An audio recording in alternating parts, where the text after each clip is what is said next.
It all started with a very simple idea. Tell the stories of how successful middle market CEOs made it to the corner office. I'm Brant Handley, founder and managing director of Resource Options International, or ROI.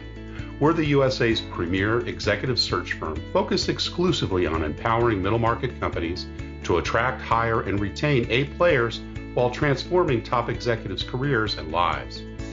ROI's Into the Corner office is dedicated to discovering how middle market CEOs advance their career, and we're making these remarkable and sometimes quite unbelievable stories available to you for the very first time. Listen and learn about the challenges they've overcome, the interesting people they've met along the way, and the lessons learned that steered these executives' unique journey into a middle market corner office of their own. I know you enjoy these CEO stories as much as I've enjoyed recording them. So thank you for listening today. And if you like what you've heard, rate us on iTunes or wherever you get your podcasts. I'm looking forward to you joining me on the next great middle market CEO adventure into the corner office.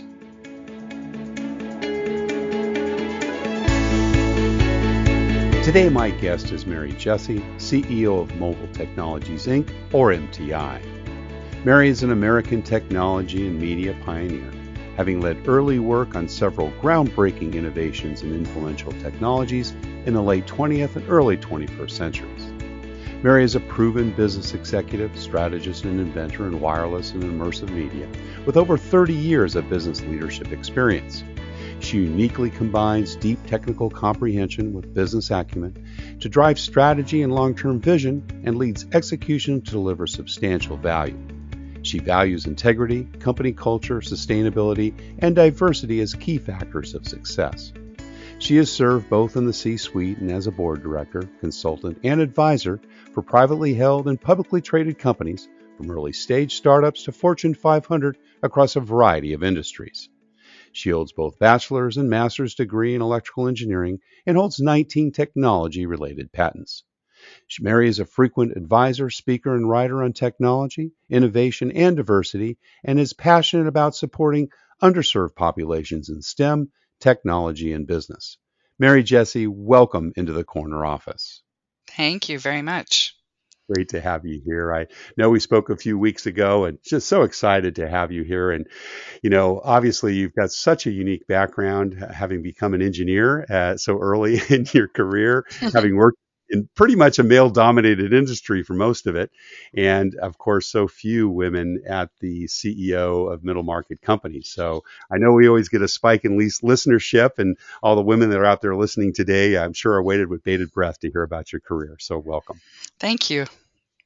Let's get started in the early days, and we always kind of kick it off with, what your early life was like. Tell us a little bit about where you grew up, your family, mom and dad, brothers and sisters.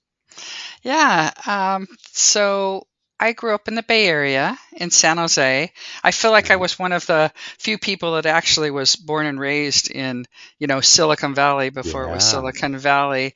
right. And kind of watched that transformation. And in fact, it was when it became Silicon Valley that my parents wanted to leave because it kind of lost its original Right. feeling Luster. A lot when of I grew. fruit orchards and stuff, right? Wasn't it pretty much a farming area for the Yep, most part? there was Mm. fruit orchards and behind us, and a dairy, and we would drive through. I would go with my dad, and we would drive through and pick up, bottles of milk at the dairy, and Wow. Great. it was just those are great memories, and like there's no sign of that, of course. Now it just exploded. Right. Right. Became Silicon Valley, and it continues to be a very popular place for people to live. Um, and I have two sisters and a brother, but they were Mm. quite a bit older than me. So I was Great. a little Yeah. bit like an only child Right. Right. with my parents. So I did a lot of things with just me and my parents. And my dad was very influential in my life. He had one job essentially in Wow. his life, and that was to work at NASA after he graduated with an electrical engineering degrey. So he Oh, truly okay. was a rocket scientist, and Yeah. Yeah. Cool.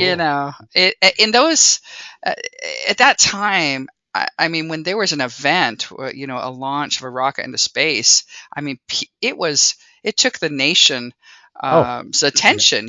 People 8 would million watch it on viewers TV. on TV. Yeah, Yeah, I mean, it absolutely. was exciting, and for me, it was Right. particularly exciting because my dad was usually a part of it. I mean, he'd fly down, he'd be in those rooms, where that you see on TV where they're talking to the astronauts, and Mission so control, right? yeah, it Yeah. was Yeah. really an exciting part of my childhood, and uh, No, was he with NASA at a yeah, location in the Bay Area then, or did he commute or yeah, he was actually with Ames Research Center that whole Ames? time, which Okay. was on the Yeah. NASA Moffett Field campus, and Right. so Right. he worked at Moffett Field for his entire career.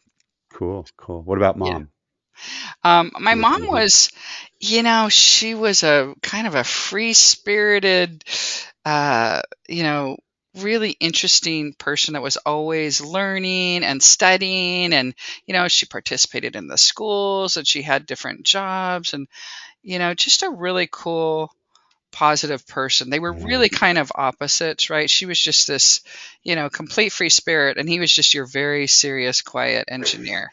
Yin and So they yang. were, Yin and yeah, yang. complete. Yeah. And I can feel myself at times on my dad, at times on my mom. I've got All definitely right. the mix of both of them in me. That's so cool. What were some of the early memories that you have, and the influences? Maybe things they said or behavior that you observed growing up.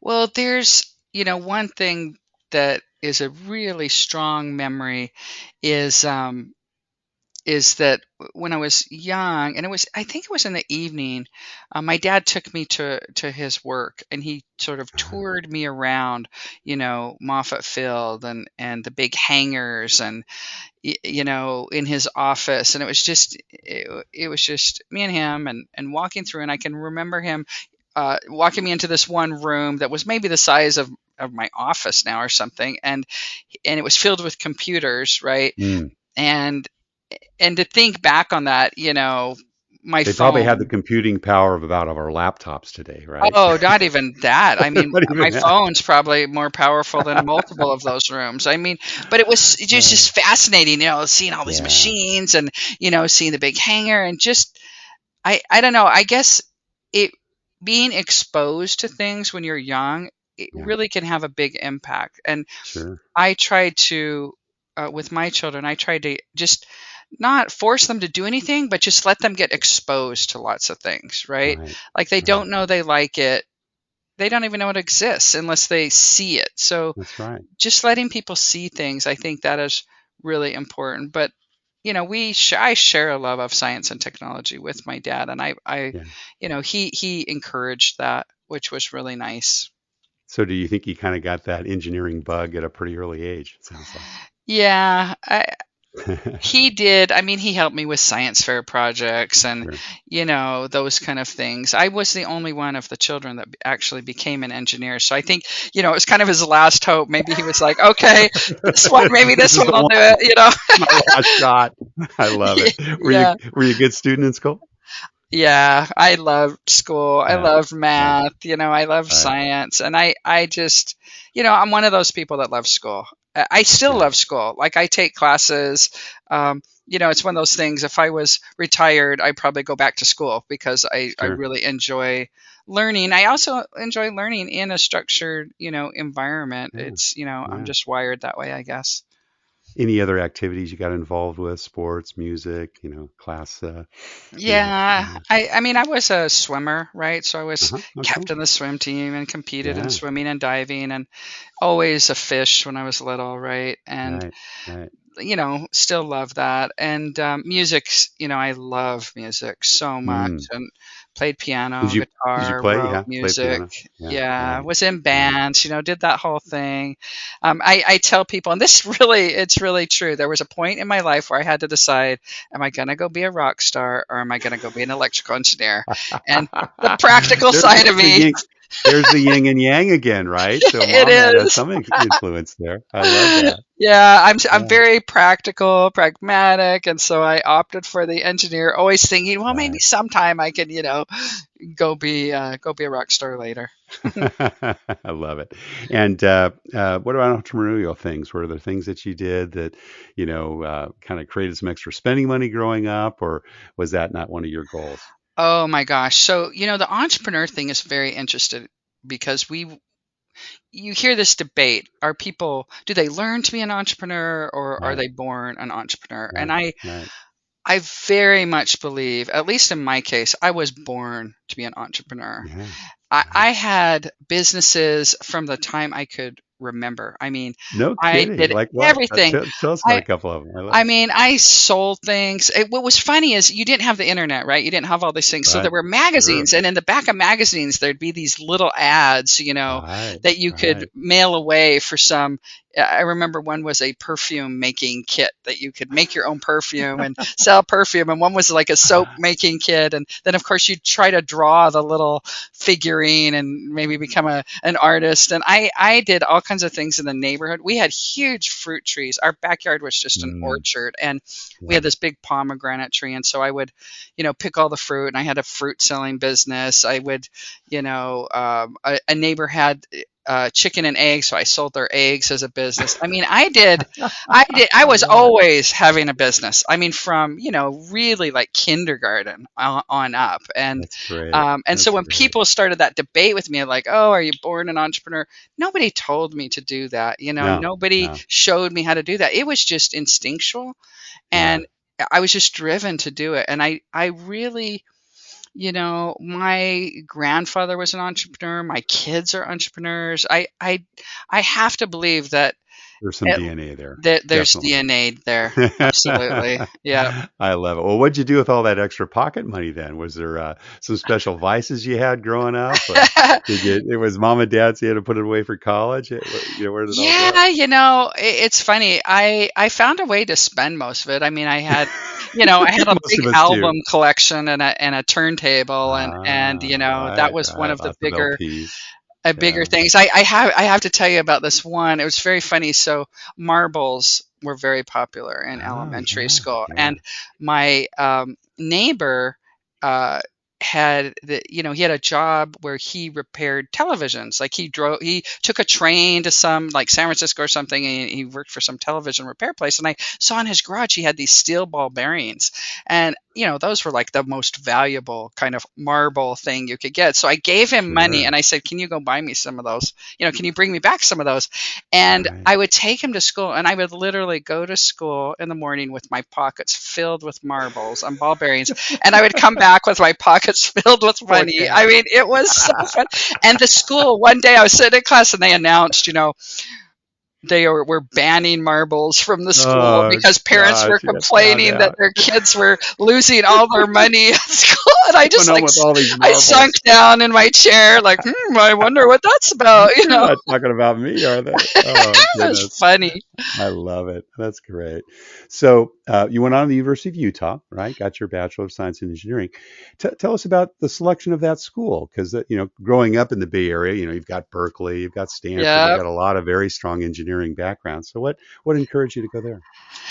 that is a very specific story. So Yeah, you know, I would have loved to have gone to a, a number of schools, right? There's a bunch of great schools. And in fact, I had really great grades and had offers to go to a lot of schools. And yeah, I knew, I had selected engineering, a long time before I was applying to schools. But when my dad retired from NASA, yeah. he wanted to move out of the Bay Area, and we ended up moving to Salt Lake because, we wouldn't agree to go all the way to the Midwest, which is where he was Okay, from. right.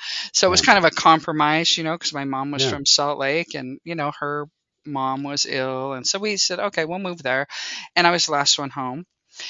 yep, And but yep. by the time I was getting close to entering college, my dad had cancer, and we Oh, were very close. I mean, I was really, yeah. really close to my dad, and he died before I entered Oh, college, and my oh mom my was gosh. alone, and Yeah. so I opted to go to the Stay University of close home. Utah Yeah, yeah. because I Help had out and an be offer close there. I to had home. an offer at a lot of places, but Yeah, for me, throughout my career, my schooling, everything, I've really made a number of choices where it was family first and yeah. not Mm, me first. And I don't yeah. regret any of those Mm, at all. And it would have been great to go to different school, but University of Utah was a wonderful engineering school, and I got a great education, and um, I No regrets. Yeah. yeah, no Yeah. regrets. I worked really Yeah. hard. I learned a lot, and if I didn't take that path, I wouldn't be, have had all the experiences I've had to date. So, Right. Right. for me, putting family first has always been the right Yeah. answer, and I've Yeah. never regretted that. Yeah. So you got your EE. Dad had his. So was that kind of a natural choice for you? Had you decided even before you went to college you wanted to study engineering? Oh yeah, I had selected I selected electrical engineering in like elementary school. Seventh grade. Oh, Um, even Yeah, earlier. it was very early because I don't know which grade it was, but I remember the number one choice was a forest ranger, Okay. and then because I love the outdoors, and then number two Yeah. choice was engineer because my dad, I had seen Yeah. engineering, and so we took at that time they had these aptitude tests, and they were kind of Right. career, help you figure out what you want to be when you grow up, and I took this test, and I you put what you're interested in, and it said one, I had aptitude for engineering, which was great, but then Mm. it said, a forest ranger, you make like, $5 a year, and an engineer you make like $50 a year, and I'm Yeah. thinking, wait a minute, I don't know Yeah. about, That and then it entrepreneurial part kicked in. but it was interesting too because it also is like, for a stranger, the job is kind of solitary and you're Sure. maybe out, and I really do love people. So right then it was like, okay, I'm going to be an engineer. I'm not going to be Yeah. a forest ranger, but Yeah. That's not going to work out. yeah, Yeah. I had always sort of targeted the Northwest to move to because Right. I thought there's all those trees and it's beautiful, and it Beautiful. was Yeah. it was interesting. I did end up there, later, Right. Yeah. so got Yeah. to combine With the college. trees and the engineering. There you go. Awesome.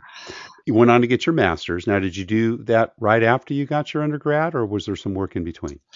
Well, I did start my master's at University of Utah. I started a full-time engineering job Okay. uh, locally at a company called Sperry. It was a defense products Oh, sure. company, Yeah. really, high tech system Remember at that them. Yeah. time, and for many decades. The military engineering systems were they were much farther advanced than the Right.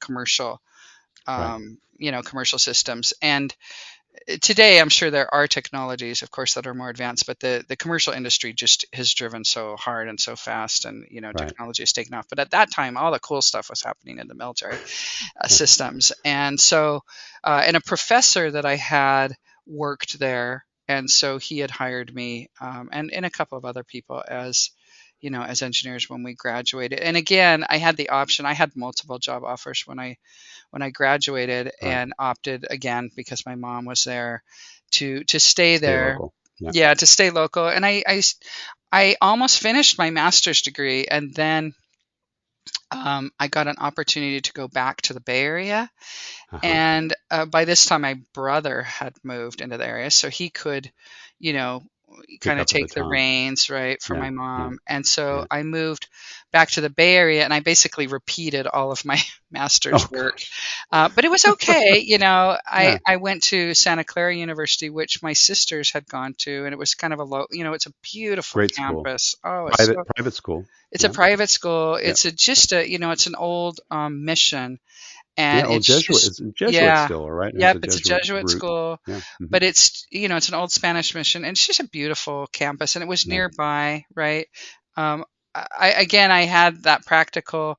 I had applied to both Stanford and Santa Clara, but I didn't follow through on my Stanford application because where I worked full time through school. Right. They had at Santa Clara they had a program that accommodated a working Awesome. professional, so Yeah. they had all the Yeah. classes between like 7 and 9 in the morning. And Yeah. Stanford was kind of the opposite. They didn't want you to work. They had all their classes 1:20 and 3:30 and 10:15, and it just would have been Right. so difficult. So um, in that case it was more of just a Sure. um, you know Decision. Yeah. practical Yeah. decision. Yeah. When was the first job when you started managing people, Mary? That I didn't start managing people until I went to McCaw Cellular. So Okay. I had Yeah. worked, in Utah at Sperry, and then I moved to Stanford Telecom in the Bay Area, and then I moved to McCaw Cellular up in Kirkland, Washington, and it Yeah. I was. brought you up to the Pacific Northwest. Yeah. Yeah. Yeah, I went to Pacific Northwest. It really, that was a fun and exciting journey. And I started by managing projects, major projects, multiple companies involved, and then moved into having, direct reports and managing Right. people. What were some of those early leadership lessons you learned? You know, it was funny. One thing I would do, I because of the area that I worked at McCaw, I was kind of part of this little team that would evaluate uh, partnerships and kind of these big technology things that would come through. And so, you Right. know, Craig McCaw would get an inbound or somebody, and then people would come through, and there'd be like, should we be doing this or not doing this? And so I had the opportunity to see a lot of CEOs come through, and Wow. um, I would always really study them and Hmm. try to figure out why is it that this person is the CEO? Because I always wanted to be Hmm. a CEO. Like, I set the goal early on. VP by 30, CEO by 40. Like I'm a goal Was setter. this when you were in sixth grade? Is that when you're talking? Yeah. I don't know when the CEO thing happened, but it's been there It was for as early. long as I can remember. Right. I Yeah. just Yeah. like to be in charge. Right. And Yeah. I like to have kind of the view of everything I can and be able to kind of optimize across those things. And Right. Right. it's funny analyzing these CEOs that would come through. I, some of them were really smart, some of them were not as smart, some of them were You'd scratch your heads nice. a few times, I'm I sure. was trying to find what's the common thread with these guys. They all had really Yeah. nice shoes, I will tell you that. And many of them had manicured fingernails. That's where I first saw men manicuring their fingernails. I'm like, wow, these CEOs all have manicures. That's really interesting. But Uh, but one thing, and it was really the only thing actually that I could ever find in common with any of these guys is that they all behaved as if they should be the CEO. They hmm. commanded Yeah. Yeah. that The role, room. Yeah. Yeah. and that really stuck with me. Hmm. And because a lot of people, I think, when they have an opportunity, or they're not quite to where they aspire to be, they hold themselves back, and even when they Right. get the opportunity, they don't sort of lean into it. And that really taught me to, whatever I was doing, to just own it, right? Hmm. Because Yeah. even though you may feel a little bit apprehensive, um, people will follow if you lead. And Act as if. Hmm. act as if. and Yeah. Yeah. and it I man, people really do follow. And I learned that lesson really early on, Hmm. is like, don't try to suppress it, just lead, do your thing, and Yeah. people will Right. follow. And Right. Right. Or they'll let you know if you're not going in the right direction. right. Oh yeah, they'll let you know for sure. Yeah, they'd let you know. But it was interesting to watch that. And it was, Yeah. over the course of the time I was there, I always was so fascinated with that. Um, Tell us about some of the mentors you had along the way.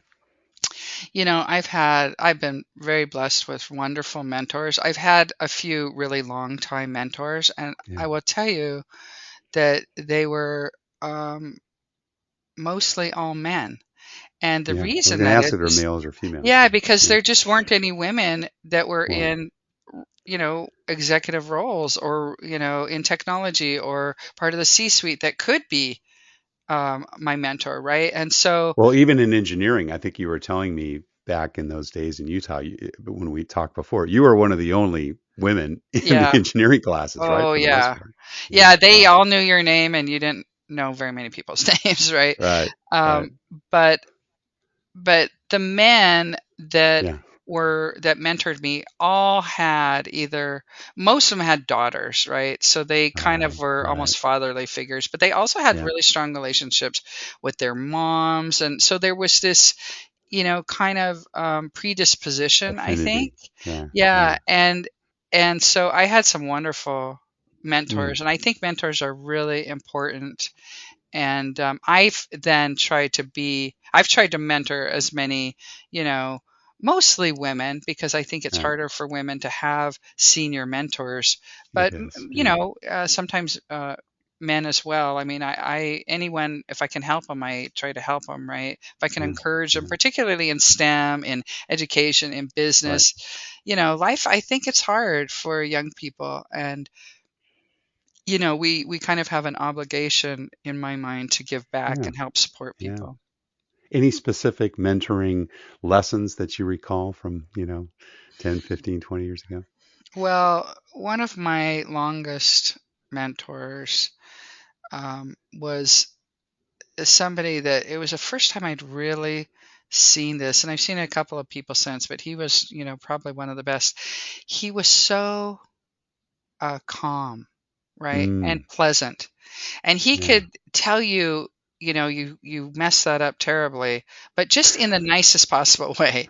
He didn't stomp and throw things and Right. cuss and tell people, talk down to him. I mean, he was just really pleasant and really just so even keeled. And Yeah. I still aspire to that. As you get older, it's a little bit easier, but It is. I'm pretty passionate, so I'll get Right. both ways. I get really intense in things. And, um, I always admire that so much. And I always still try to achieve some semblance of just kind of calm, because Yeah. it was really impressive how he could do so much with such a soft touch, right? Yeah. Awesome. Awesome. Now, you've spent most of your career in the wireless industry, and I want to talk a little bit about that. But, I hadn't noticed until we were kind of just doing some research before coming on that you were actually at VR Studios Yeah. for a couple of years. Tell us a little bit about that experience, and was that a detour or a pivot in terms of your career? Well, there's inflection points, right? And Yeah. so that was definitely part of an inflection point where Um, I seek out knowledge. I like to experience technologies. I mean, Right. when websites came out and, I would sit and build my own. I like to be hands on. I don't want a Yeah. job necessarily that's hands on, but I like to be able to know and feel and touch Mm. and experience products and, technology Yeah. firsthand. And that was at a time, it was, uh, you know, a little less than 10 years ago kind of thing. But very early days in the VR world, Yeah, right? it was very Just when early things are getting days. started. And Yeah. there were, Yeah. if you talk to people that were doing VR, a long time before that, there was kind of two humps in the VR world. There was really, really early VR, Yeah. and there's Yeah. some people around. It's like, no, that wasn't when VR started. It really started way back when, which is true, right, to their credit. But the problem is, there wasn't the computing power to actually do VR the way it Right. kind of was able to be done later and now, right? And so Right. the kind of second wave of VR, that was really the early days of the second wave of VR. Yeah. And I had to, I have a love of film, a love of Mm. movies, and a love of technology. And VR to me was like, oh my gosh, you can put all these things together, and it's new technology, and I had to dive into it. And Yeah. you know, I was so pleased, because what I found in a lot of that industry is I could understand it right away, even Yeah. the most Yeah. technical details, You because got it. the Yeah. electrical engineering part, all of the communication theory and, wave theory and all that, it's optics. I mean, that's what these systems are based on. So I could really go deep in understanding it, like very, very quickly. Right. And, all it takes to build software and hardware and mass manufacture. And, I mean, it made it easy to step in and start driving very quickly. And it's fabulous. Like VR is like Yeah. nothing else. If you truly replace what the eyes see and the ears hear, your brain does not know a difference. Yeah. And Yeah. so the power of that doesn't exist in that form with any other technology. And so that Right. is just super cool. I mean, you can do really Fascinating. great things. You can do not so great things, right? But to this day, I mean, I have a VR headset and I, use it regularly. It's my in my rainy day workout, Yeah, and right. it's very powerful technology. So it's sort Yeah, of, it's still going, but there's a lot of new technologies that have come out that I think are really going to influence the world. We're kind of going into a time of sort of hardware change, if you will, with robots and drones right, and VR and right. glasses and the evolution of a lot of things. So it will be a part of it because it is unique in its ability to Yeah, yeah. provide an experience to people that they don't wouldn't otherwise have. I want to take a step back and then we're going to jump forward. I want to hear more about MTI. But boy, to be in those heady days at Macaw and then kind of merge and grow into AT&T Wireless, how crazy was that? It was the early Macaw days. I mean, we literally had people walk through the door. They'd hand them their plane ticket and their laptop and say, "Here's where you're going." They wouldn't even make it inside the office, their first day. I'm talking about their first day. Yep. It was the Wild West. And it was Heady so, times. oh my Yeah. gosh, it was so fun. Right.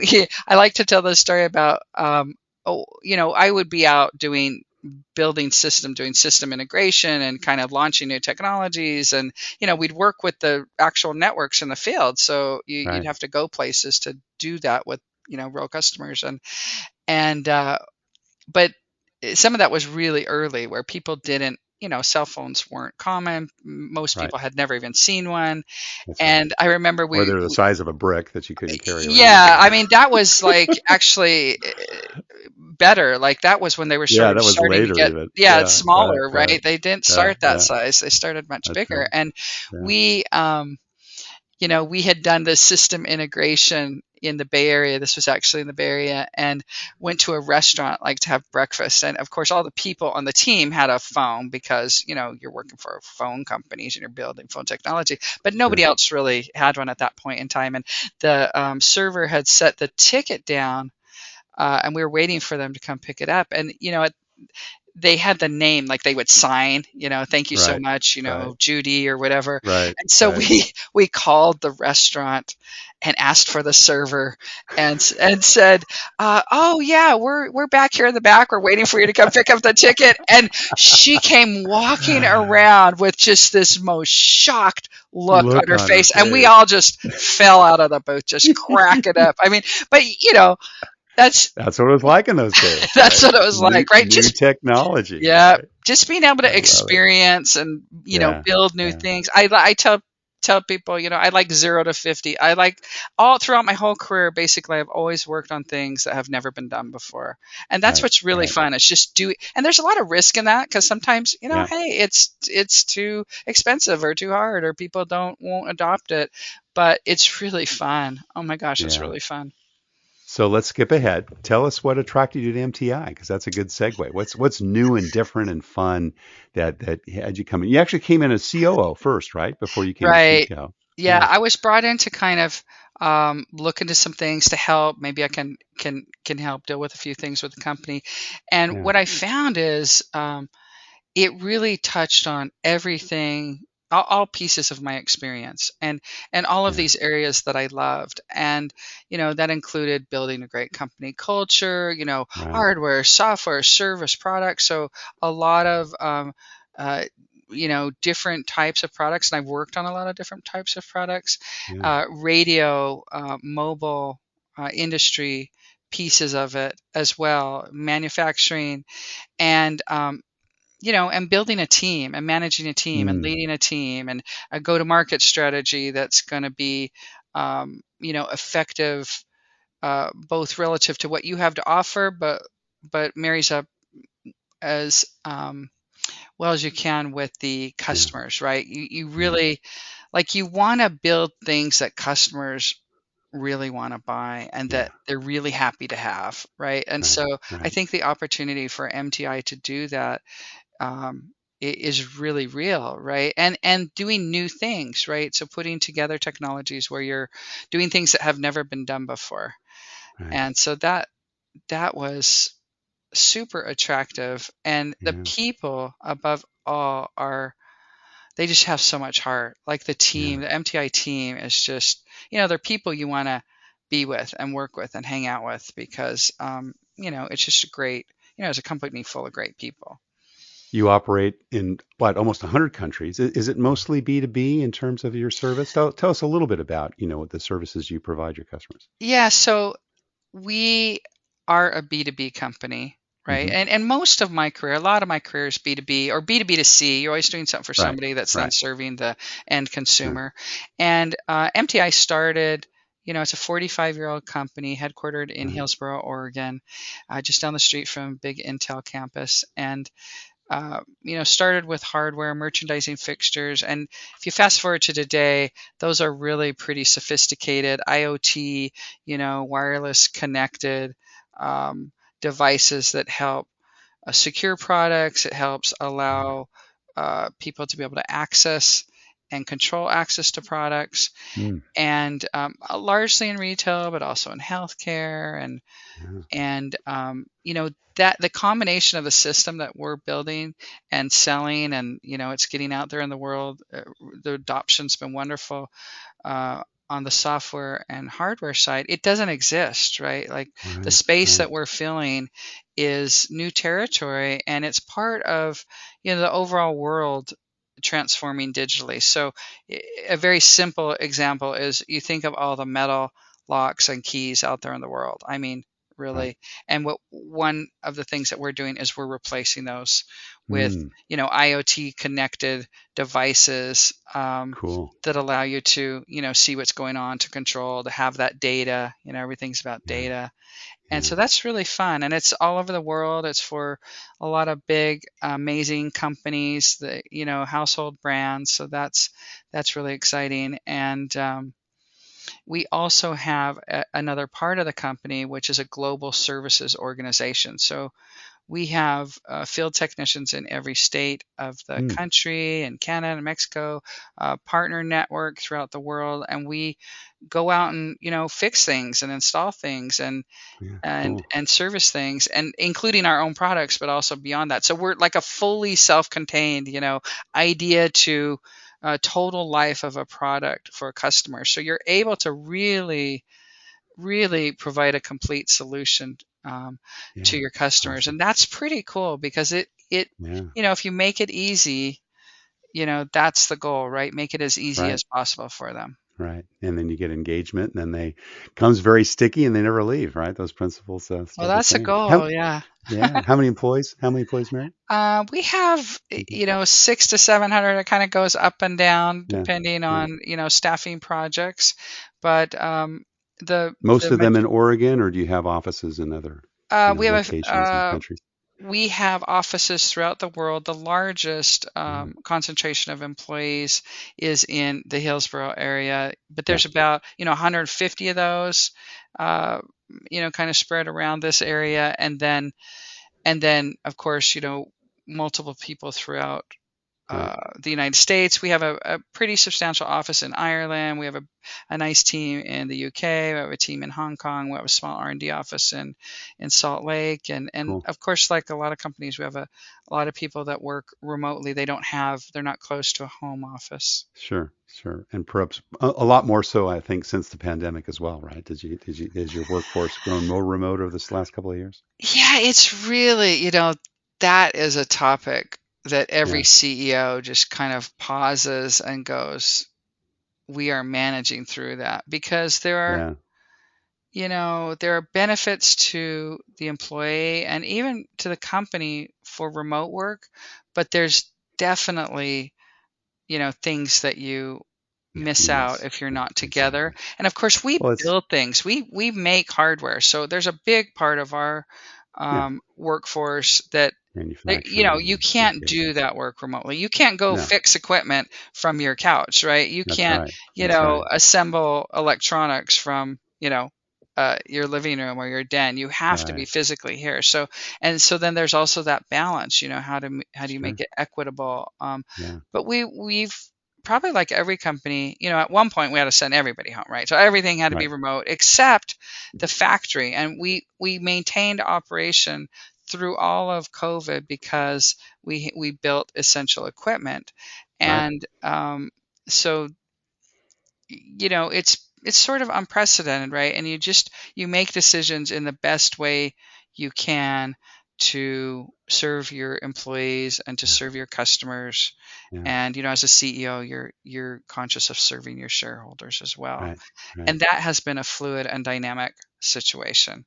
Yeah. So we Absolutely. continue, I think, to try and figure out And evolve it what's the with. right Yeah. answer, Yeah. right? Yeah. So you've been a couple of years now in the chief executive officer slot. Now, how would you say your leadership style's evolved since you've become CEO? How has it evolved? Well, it has necessarily evolved as a result of COVID, right? So two Yeah. weeks into the company, the governor of Oregon said we're shutting everything down. So I mean, for a company that has, a big part of their business is people going out and touching things or selling to Right. retailers who are now shut down or to quick serve restaurants who are now shut down, it was a Right. dramatic, set of events to Shock. Yeah. yeah. So the journey as CEO for MTI has offered the ability, the opportunity to uh, deal with a lot of different things. Yeah. We've dealt with, of course, all of the implications of COVID, and there's follow on, right? The supply chain challenges and workforce challenges, and now oil prices, and so it's been kind of a never ending think on your feet and take in data and Right. figure out, what's the best way to go. Separately from that, we've been able to, do digital transformation and a lot of not pivoting, but really positioning the company to just grow, to really take Right. advantage of all the assets. And some of that didn't exist before COVID, right? So COVID has changed the world for retailers, and so it's leaning into what may be new opportunities as a result of how the world has changed Sure. or Yeah. or Yeah. accelerated. I mean, I think they were there all along, but they really got more accelerated by COVID. In Yeah. terms of my personal style, I mean, I'm just always trying to be better, and Mm. I'll be the first to admit I'm imperfect. We are all imperfect, and this has given me, an opportunity to just interact with a lot of different people and learn from them, right? And I'm always learning from our customers and from our Yeah. employees, and I'm always inspired, right? I'm Right. inspired especially by people that are just, they're just so dedicated to the customer. I mean, it just is Yeah. really cool to, be a part of that team. And Yeah. Awesome. there's just always, I can just always do better for sure. Mary, what do you look for when you're making bets on the people you invest in and hire at MTI? Mm. One thing I really try to look for is their nature. Are Mm. they positive and problem solving, or are they sitting back and kind of cynical and negative and complaining, right? Yeah. So that's Right. Right. just a hard no for me, Yeah. is Yeah. because that's going to be the foundation of everything. And you want people that are just supporting each other, all in, driving, um, passionate. One of the questions I like to ask people, if I like to ask a couple of open-ended questions. One of them is just, what are you passionate about? I don't specify Mm. work, I don't specify home. It's just an open-ended question, and it's so Yeah. interesting to Yeah. hear. People will immediately, there's just kind of a gut reaction, and you get that, what they're passionate about, but you also get sort of this amplitude, like how passionate are they, depending on how they answer that question. And you'll get people that'll just like Right. immediately just jump right in, and you can tell that they just have like that fire in their belly about Yeah. things. And Yeah. so it's an interesting question, and I've asked that question to, probably hundreds of people at this I point. love it. And Yeah. so passion, energy, like Right. positive, you Right. know supportive, I want to win energy, right? Yeah. Yeah. Yeah. It's hard to find, right? And it's hard to kind of get to an interview environment. I love the asking the question about what they're passionate about. Do you have another favorite question that you ask when you interview? Yeah, I'll often ask, so how did we get here? Why are you sitting in front of Mm. me talking to me Yeah. today? Yeah. And Right. it's that journey. Um, that got us to that conversation. Yeah. So Right. it's interesting the way people, another one I like to ask people is, tell me your story, right? Like, Mm. I just want to hear what's your story, because I Yeah. truly am interested in everybody's story, and it will often, you know, it's not the story itself, it's how they tell it It's how and it's what been they, told. Yeah. yeah, That's what they right. emphasize and what they, Yeah. Yeah. kind of fall into as they're telling that. Because Yeah. it's really about the person. I mean, you can teach people new skills. Yeah, it's great if you need particular industry experience, but it's the great, team member, the great, somebody you want to work alongside and with on these things. It's always about what's inside of them as a human Yeah. being that Yeah. Absolutely. differentiates, you know, um, it differentiates sort of a great team member from somebody who's, maybe not going to last so long. Yeah. Yeah. Absolutely. Well, Mary, we're just about out of time, but we do ask our CEO guests one last question. And that's kind of what career and life advice would you give to someone who maybe in the elementary school area or junior high has his or her eye on the corner office? And what would you tell them, particularly our women listeners? Yeah, especially for women, and I would even, um, you know, I would even do this more than I did, in my journey, is to take risk, right? Don't be afraid. Yeah. Uh, Yeah. eh, because often when I'm mentoring women, I'll say, look, nobody is going to tell you about your career and what you should. No company is going to say, hey, you should be doing this or that, or you have to get in the front seat Yep. behind that wheel, Yep. decide where you're going, press on the gas, and go there. And don't be afraid to do that. If Yeah. if it's someplace that looks a little scary, just do it anyway, because the people that really succeed, um, are the ones that are willing to challenge That's right. themselves and to do hard things and to do things they've never done before. And you will often fall down. You're not going to do something perfectly the first time. Yeah. Maybe That's it's right. not the right thing, and but you learn so much, and that's how you really accelerate your progression. And I think it's true for everybody, but I think women are inherently, it's more difficult for women, for whatever reason, right? Um, maybe the environment or whatever. But I did that a lot, but I still wished I'd Yep. have done it even more, right? So, Yeah. Yeah. um, Great definitely that. counsel. Love it. Mary Jesse, CEO of MTI Mobile Technologies, Inc. Thank you so much for sharing your journey into the corner office. Thank you so much. Thank you for listening to Into the Corner Office with Brant Hanley. We hope you enjoyed hearing our guest CEO story as much as we did. If you want to hear more CEOs reveal their journey into the corner office, please subscribe via iTunes and tell your friends and colleagues. For more information about Brant, Resource Options International, and the mighty middle market, visit www.goforroi.com. We look forward to having you join us for our next episode.